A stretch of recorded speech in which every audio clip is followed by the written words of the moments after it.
Sejarah lumpur Lapindo berawal dari semburan lumpur panas yang pertama kali muncul dari lokasi pengeboran minyak sumber Banjar Panji 1 di Desa Renoknongo, Kecamatan Porong, Sidoarjo.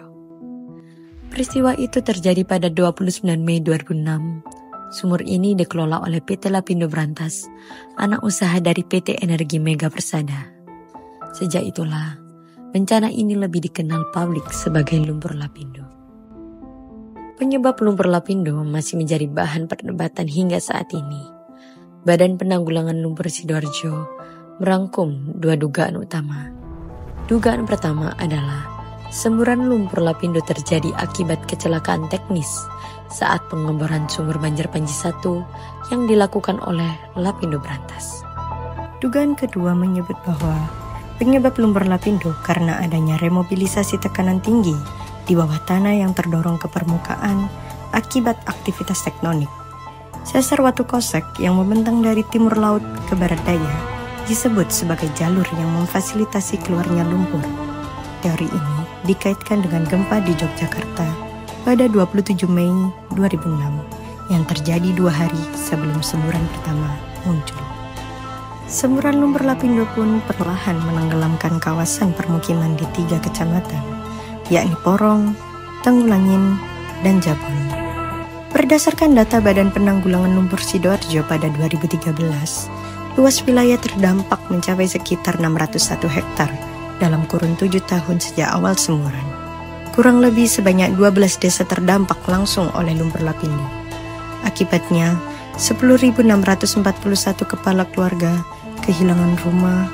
Selain itu, 11.241 bangunan dan 362 hektar lahan pertanian ikut tertimbun lumpur.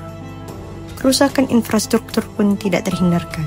Salah satunya adalah terputusnya ruas tol Porong Gempol yang menjadi jalur utama penghubung antara Surabaya, Sidoarjo, Pasuruan, dan Malang.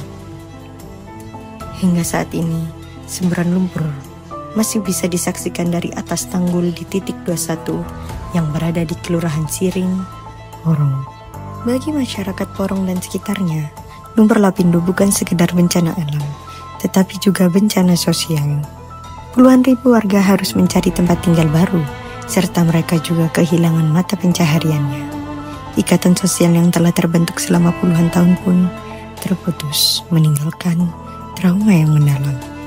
Namun di sisi lain, muncul bentuk adaptasi baru. Sebagian warga memanfaatkan kawasan lumpur sebagai objek wisata bencana dengan membuka jasa ojek kesemburan lumpur, warung, dan pemandu wisata lumpur Lapindo. Dari tragedi itu, perlahan lahir ekonomi baru, ekonomi kreatif, berbasis kenangan, dan ketangguhan.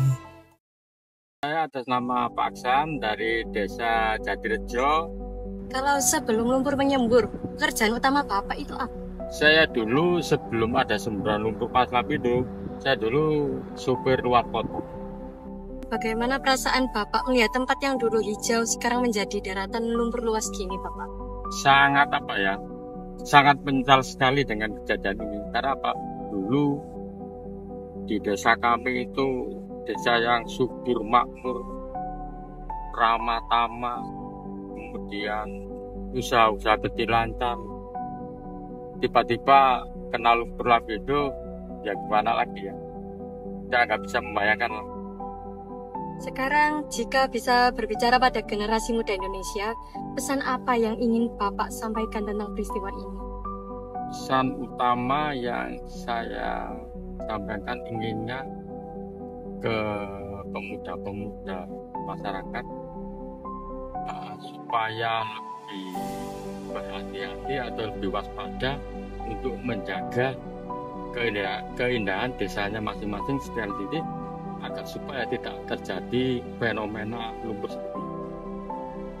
Dari tragedi ini dapat disimpulkan bahwa kehilangan bukanlah akhir, melainkan awal dari perjuangan baru untuk bangkit di atas lumpur yang pernah menenggelamkan harapan mereka.